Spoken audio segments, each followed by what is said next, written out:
Hello, praise the lord. మీకు ఎవరైనా మాట ఇచ్చి నెరవేర్చలేదా? కానీ యేసయ్య మాట ఇస్తే ఖచ్చితంగా నెరవేర్చే దేవుడు. యేసయ్య శిష్యులకి ముందుగానే చెప్పారు, నేను మరణిస్తాను, మరణించినాక 3వ రోజున తిరిగి లేస్తానని. యేసయ్య ఏమైతే చెప్పారో ఆ యేసయ్య మరణాన్ని కూడా జయించి మనందరి కోసం ఆయన తిరిగి లేచారు. అయితే మగ్దలేని మరియ కొంతమంది యేసయ్య సమాధి దగ్గరికి వచ్చారు. రాగానే అక్కడ సమాధి తెరవబడి ఉన్నది. వాళ్ళు చూసి యేసయ్యని ఎవరు ఎత్తుకెళ్ళిపోయారు, ఎవరు తీసుకెళ్ళిపోయారని చెప్పి బాధపడుతున్నారు. అక్కడ ఉన్న దూత వీళ్ళకి చెప్తుంది ఏమనంటే, మత్తయి సువార్త 28వ అధ్యాయం 6వ వచనంలో ఇలా రాయబడి ఉంది, ఆయన ఇక్కడ లేడు, తాను చెప్పినట్లే ఆయన లేచి ఉన్నాడని వాళ్ళకి సమాధానం చెప్తుంది. వెంటనే వాళ్ళు బాధపడి చాలా ఆశ్చర్యంతో సంతోషపడి ఈ వార్తను శిష్యులకి చెప్పడానికి వెళ్తారు.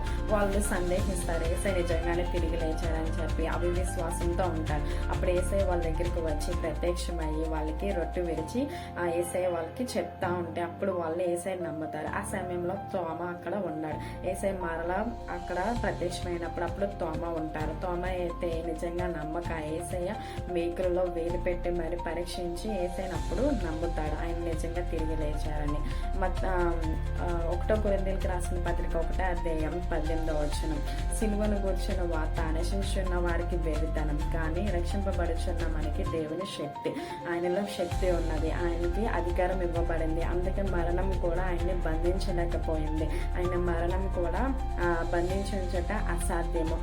యేసయ్య ఆరోహణమైనప్పుడు యేసయ్య శిష్యులతో అందరితో చెప్తున్నారు ఏమనంటే, ఈ వార్తను, ఈ సత్యాన్ని మీరు సర్వలోకానికి ఈ సువార్తని చెప్పండి. నేను ఆయన పరలోకానికి వెళ్ళి మన కోసం సిద్ధపరుస్తున్నారు, ఇక్కడ మీరు అందరూ చెప్పి మీరు శిష్యులుగా చేయండి అని చెప్పారు.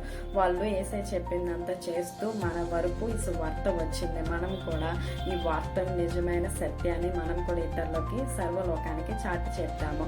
Happy resurrection Sunday. Amen. Thank you.